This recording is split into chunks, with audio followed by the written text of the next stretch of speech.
Hey everybody, it's Steve from Fidens. We're on our beer education number 3, and today we're going to talk about hop selection. Hop selection is a very exciting time of year for brewers. It's when we get to gather up in Yakima Valley in Washington and select the hops that are going to be featured in the next season's beers. So at Fidens, we've been selecting hops for about 3 years. When we first started, we got spot hops, which meant that we were kind of at the mercy of what was available for us because we were much smaller. As we started growing, we got invited to hop selection, where we got to select certain types of hops that we wanted to showcase in our beer. What we're looking for is, when we're up there, is consistency. So for year to year, we're trying to find hops that are similar to the last year's hops that we selected, so that every beer, every batch of Jasper tastes like Jasper from here on out. There are going to be some variations. That's the beauty of craft. It's not going to always be the same, but we strive to find that consistency so that the beers are constantly tasting the same batch after batch after batch. There are some years that there's some hops that just wow us, and they're totally off of what we did last year, but the hop is just too good to not select, and we will transition slightly to that hop for some of those beers.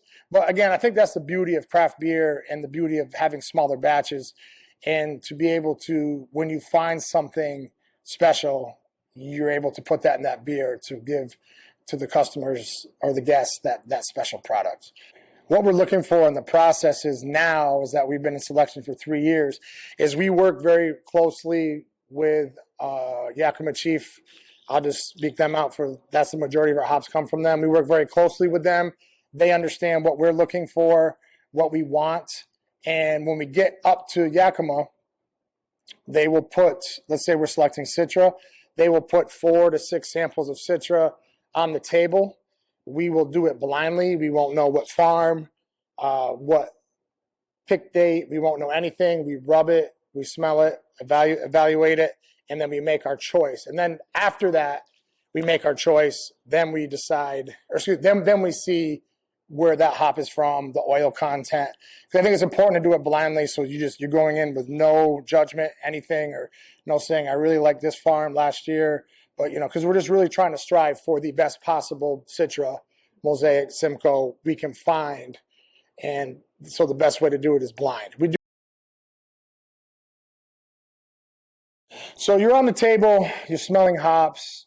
How do you know which one to pick for your beer? It takes practice. It takes time to, and what I mean by practice is just selecting hops, brewing with those hops, seeing the results of the beer. And it is a scary thing that you're going to invest into this contract for these hops, and you're like, are these hops really going to work? And I get it. It's scary, but it just takes time. It takes practice. We at Fidens, we got a great team that goes to hop selection. We are all dialed in. We know what we're looking for. We're looking for the most charismatic, explosive hop on that table, because we know that explosive aroma on the table carries over to the beer. Through the process of drying, pelletizing, that hop is going to lose some oil. It's going to lose some potency. So we select the most potent we can find, and then by the time we get it in the bag and start using it, it's still beautiful, aromatic, and that's what we're looking for. And that just took time. I mean, there was times that we selected hops that we loved in the table, and we didn't quite love them as much in the beer. They were still good, but not where we wanted them. So, again, it's just that experience and knowing what you're looking for and how it translates into your beer. So how much variation can there be from year to year, farm to farm, pick date to pick date? There can be a lot.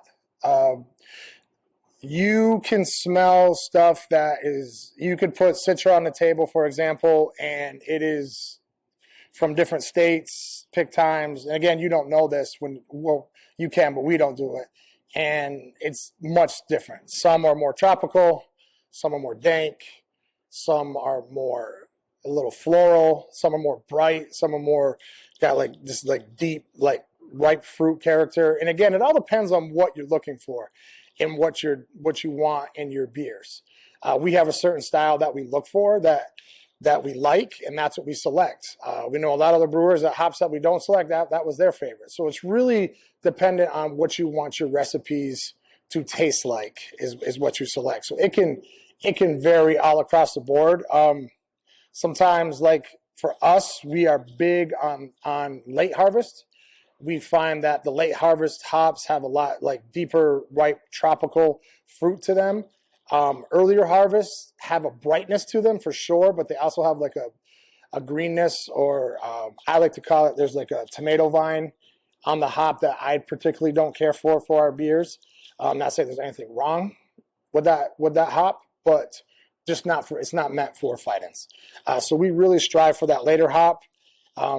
We've been pretty consistent for the past 3 years of going for those later hops, which is nice now because Yakima Chief understands that, and they put the stuff that we have that nice relationship with them, and they put these really awesome, amazing hops in front of us that it's so hard to choose because they're all awesome, and they all know that this is what we really like. A pick window is when the farmers decide to start harvesting the hops. We prefer a late pick window because we find that it's much more tropical, a little more ripe fruit vibe to the hops. The earlier and mid is that they are a little brighter, but they have a more tomato vine floral vibe that we don't care for in some of our beers. Not saying the hops are bad, but that's just not what we want.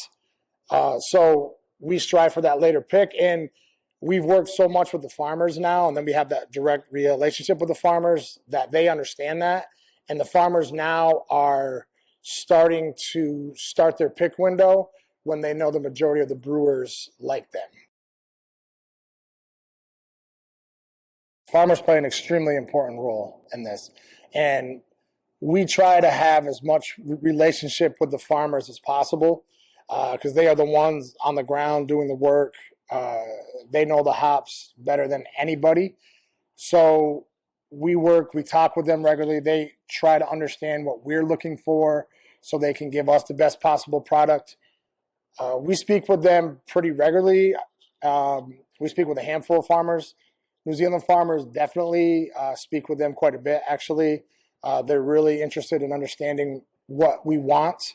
And it helps both of us because the farmers then are growing hops that the brewers want, and then the brewers are getting what they want. So it's a win-win situation for both of us. So they are putting out the best possible product that we want, and we are getting to put the best possible product in the beer to showcase their hard work. So it's an extremely important role talking with the farmers. It's an extremely important role working with your hop rep. That's in order to get and understand and really dive into what you want your beer to be consistently, and that's big for us, is consistency. Consistency is we want our beer to be consistently the same thing every time. For the most part, the same thing every time. Is you really got to work with those farmers. You've got to understand how the harvest is going. There's a lot of factors in how the harvest changes with rain and drought and smoke that can change a lot of how these hops work. And unless you have that relationship with your farmer and they speak to you about what's going on, you're kind of left in the dark about that. So working with your farmer is extremely important. And that's why we always love to highlight the farms. A lot of times you'll see us talk about the farms where we get the hops because it's important. They are the ones that are making the hops that everybody enjoys in the beer, and they deserve that shout out. So honestly, when we get the hops on the table, we are looking for the hops that when we smell them, literally snap our head back, and it's almost too much. We have found that over the years of doing this, that those hops translate great into the beer. There's sometimes that when we rub hops and they smell good, but they're a little less potent. And we selected a hop. I think it was our first selection that it smelled it smelled good on the table. It had all the characteristics. It just wasn't that punchy. And when we got the thing, the beers were good, but they weren't where I would have liked them. So we had to end up using more hops to get that same character. So now, as we just, doing this for a couple years now and brewing so many batches and understanding that, what we smell on the table and that potency on the table is extremely important for what goes into the beer. Extremely important. Like I said, we're looking for those hops that we crack that thing open, we rub it, and it snaps our head back. A lot of times, too, what we'll do is we will rub hops, and then we will let them sit.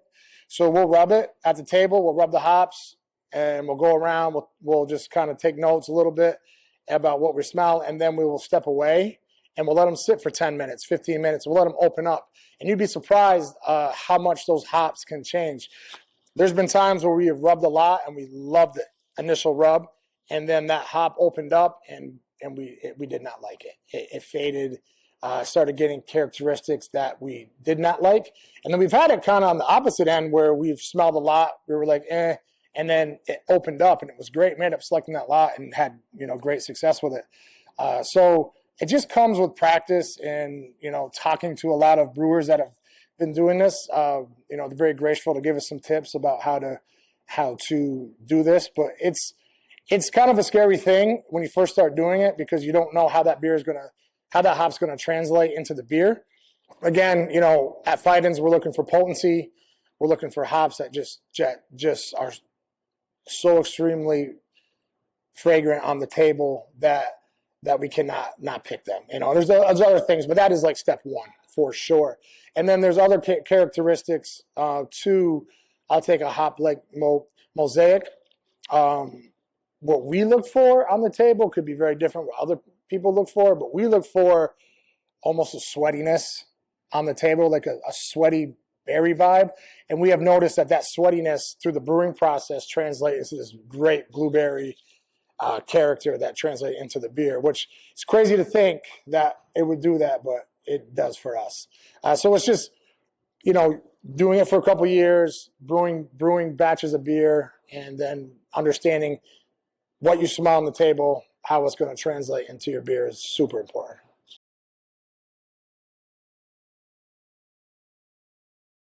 Experimental hops that are hops that farmers are working on to bring to market. It takes a really long time for a hop to get a name. I think the latest one was Crush, Dulcita. It takes years, 8 years. I think Crush was 8 or 10 years in the workings. So it takes a really long time.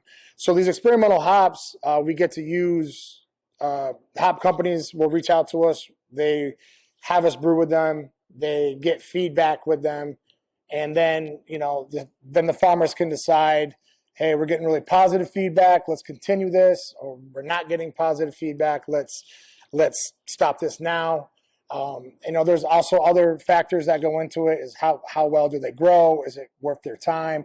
Because sometimes hops are great, but they don't yield very well, and it's just not worth the farmer's time to grow them. So the experimental hops is something that we love to use as brewers because, again, it's that interaction with the farmers and brewers working together to see if there's a special gem out there that is the next Citra or whatever that people love. So it's very important when we brew those beers that we get your feedback too as the guests, what you like about them, what you don't like about them, because that's the feedback that we give to the farmers. And of course we drink them ourselves and we censor them, but it is important to hear what the guests like, and because they want to know that as well.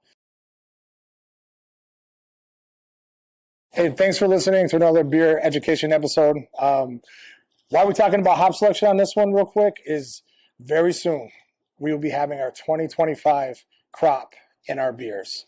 So it's a very exciting time. We look forward to sharing our hard work up at Yakima with you guys in a few short weeks. So please stay tuned. We'll be letting you know when that's coming out. So I hope you enjoy. Thank you.